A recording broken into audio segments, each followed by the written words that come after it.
মিলনের সময় অনেক নারীরাই অভিযোগ করে থাকেন মিলনের ঠিক পরপর তাদের স্বামীর বীর্য শরীর থেকে সম্পূর্ণরূপে বেরিয়ে যায়।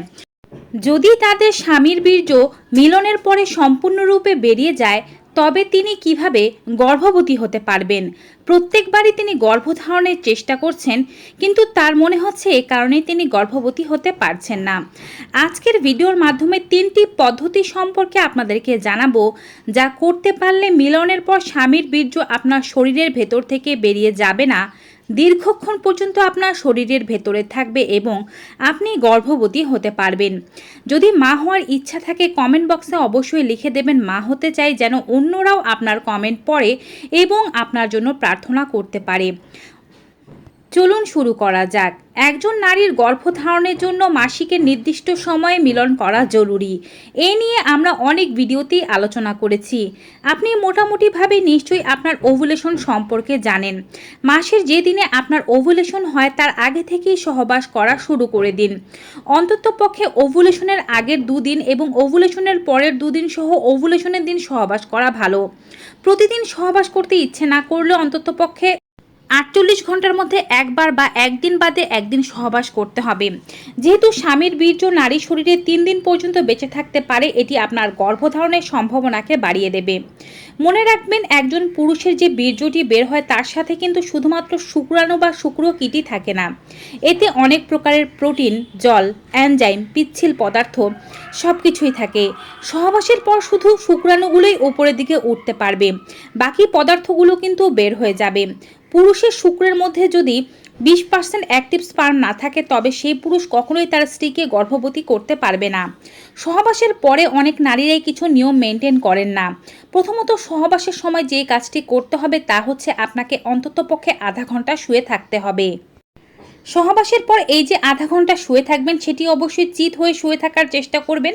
নড়াচড়া করবেন না, এপাশ ওপাশ ফিরবেন না। পা দুটো হাঁটু গেড়ে রাখতে পারলে, অর্থাৎ উপরের দিকে উঠিয়ে রাখতে পারলে আরও ভালো হয়।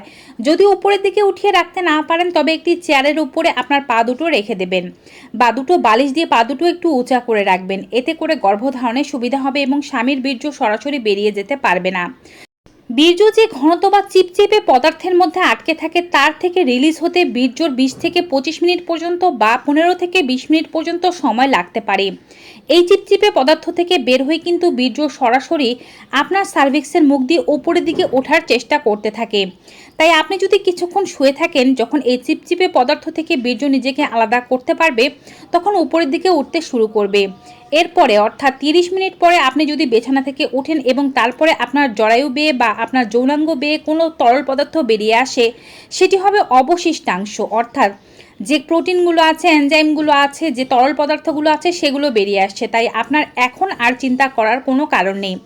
অনেকেই আবার করেন কি, শুয়ে থাকতে হবে বলে সারা রাতই এই অবস্থায় শুয়ে থাকেন।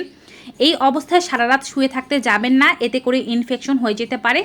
30 মিনিট শুয়ে থাকলেই যথেষ্ট। 30 মিনিট পর আপনি আপনার যৌনাঙ্গ জল দিয়ে শুধুমাত্র ধৌত করবেন এবং এরপরে ডান কাত অথবা বাম কাত ফিরে ঘুমিয়ে পড়বেন। আরও একটি কাজ গুরুত্বপূর্ণ, সেটি হচ্ছে দ্বিতীয় কাজ হিসেবে এটি বলছি, যাদের জরায়ু একটু বাঁকা। এখন আপনার জরায়ু বাঁকা আছে কি নেই তা আপনি আল্ট্রাসাউন্ডের মাধ্যমেই জানতে পারবেন। রেট্রোভার্টেড জরায়ু, অর্থাৎ জরায়ুর মুখটি বা সার্ভিক্সটি একটু বাঁকা অবস্থায় আছে, তারা অবশ্যই সহবাসের সময় কোমরের নিচে বালিশ দিয়ে সহবাস করার চেষ্টা করবেন। এতে সার্ভিক্সের মুখটি সামনের দিকে এগিয়ে আসতে সাহায্য হবে।